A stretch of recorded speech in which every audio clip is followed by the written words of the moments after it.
SFI സംസ്ഥാന സെക്രട്ടറിയും CPM Palakkad ജില്ലാ കമ്മിറ്റി അംഗവുമായ PM ആർഷോയും മുൻ SFI നേതാവ് K വിദ്യയും വിവാഹിതരായി. തൃക്കരിപ്പൂർ സബ് രജിസ്ട്രാർ ഓഫീസിലാണ് ഇരുവരുടെയും വിവാഹം നടന്നത്. SFI മുൻ സംസ്ഥാന സെക്രട്ടറി PM ആർഷോയും മുൻ SFI നേതാവും തൃക്കരിപ്പൂർ സ്വദേശിനിയുമായ K വിദ്യയും വിവാഹിതരായി. തൃക്കരിപ്പൂർ രജിസ്ട്രാർ ഓഫീസിൽ ഇന്ന് രാവിലെ 10:30 മണിയോടെയാണ് വിവാഹം നടന്നത്. അടുത്ത സുഹൃത്തുക്കളും ബന്ധുക്കളും മാത്രമാണ് ചടങ്ങിനെത്തിയത്. വളരെ ലളിതമായ വേഷത്തോടെയായിരുന്നു ഇരുവരും എത്തിയത്. ആർഷോ വയലറ്റ് നിറത്തിലുള്ള ഷർട്ടും തൂവെള്ള മുണ്ടും ധരിച്ചെത്തിയപ്പോൾ വയലറ്റ് ബ്ലൗസും പച്ച നിറത്തിലുള്ള സാരിയുമായിരുന്നു വിദ്യയുടെ വേഷം. പാലക്കാട് കാഞ്ഞിരപ്പുഴ സ്വദേശിയായ ആർഷോ CPM പാലക്കാട് ജില്ലാ കമ്മിറ്റി അംഗമാണ്.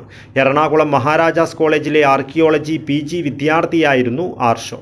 SFI മുൻ അഖിലേന്ത്യാ നേതാവ് VP സാനു, SFI സംസ്ഥാന സെക്രട്ടറി സഞ്ജീവ്, സംസ്ഥാന പ്രസിഡന്റ് ശിവപ്രസാദ് എന്നിവരും CPM DYFI നേതാക്കളും സ്ഥലത്തെത്തി വധൂവരന്മാരെ ആശീർവദിച്ചു. News bureau, Kasaragod.